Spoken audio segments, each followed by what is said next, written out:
I'm Jella. And I'm Paolo. And we've been married for 5 years now.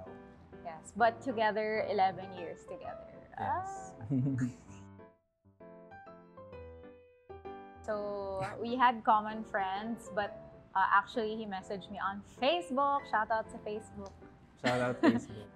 Yes. So that, and minessage niya ako, and then ayun. 1 year later ko pa siya kinita.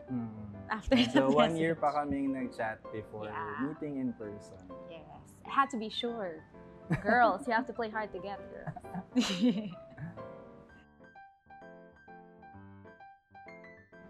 Sabi niya kasi sobrang pogi ko daw kaya hindi niya napigilan sarili niya.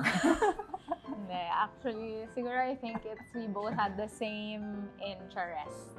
Yes. Parang we both like music Kasi and yung fashion. story talaga, hindi niya talaga ako type. Yeah. So, kaya rin 1 year bago siya nagpakita. Yeah, pero yun parang, hindi ko man siya type physically, pero na-type ko yung brain niya. Wow, talaga. First time yung sinabi yan. So. May camera eh. So yeah, we like the same interests and hobbies. We like dressing up together, fashion, and we also love dogs. Yes, nandito ang aming son, si Frankie and Shubi.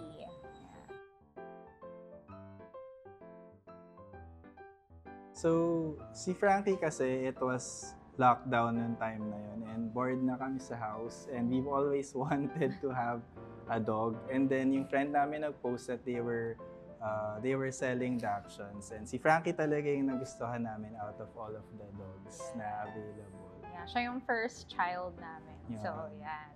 And then, this one naman, si Shubi, recently, nag-aabang lang ako sa Facebook group na Dachshund Philippines. Shoutout Facebook again. Yes, Facebook talaga. So, tambay kayo sa Facebook. So, yun, one night lang nagsuscroll lang ako. Tapos matagal na namin na gusto magka-brother si Frankie kasi he's always so lonely. So, I saw Shubi's photo in a Dachshund group and mukha siyang kawawa, walang gusto mag-adopt sa kanya. Parang 6 months old na siya. So, long story short, we adopted him 2 months ago and now my brother na si Frankie. Yes. Very. It's hard to be a fur parent, but I guess it also teaches you unconditional love and patience. And I feel like if ever we do want to have a child someday, I think this is like a great training ground. Practice. Yeah, practice with that because you also learn how to, teach them to be obedient. You have to sacrifice your time because you have to train them, you have to feed them on time kasi syempre hindi naman nila na-understand yung concept of time. Things like that.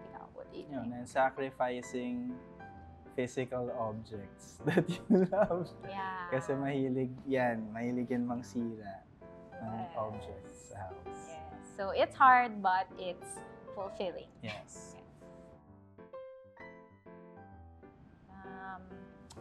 Salamat na kilala kita because I have a partner to grow together and lean on through this crazy world. Yes. Salamat na kilala kita and now I have someone to support me while I chase my dreams and someone who helps amplify my faith in the Lord also. Yes. And to the dogs. And to the dogs, salamat na kilala kita because every day is extra cute and merong nagpapasaya sa life namin when we are sad and down. Mwah! Okay, hindi na muli ako lalaban mag-isa dahil kasama ko kayong lahat sa buhay na ito. Di na ulit ako lalaban mag-isa kasi meron na akong pamilya. Yay! Hey. Ruff.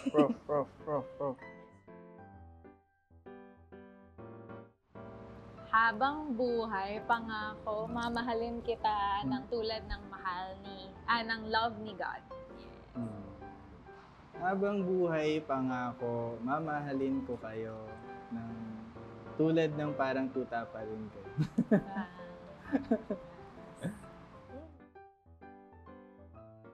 I love you. I love you. I love and you we love so you, much. Frankie. We love and you. Wow. Shubi.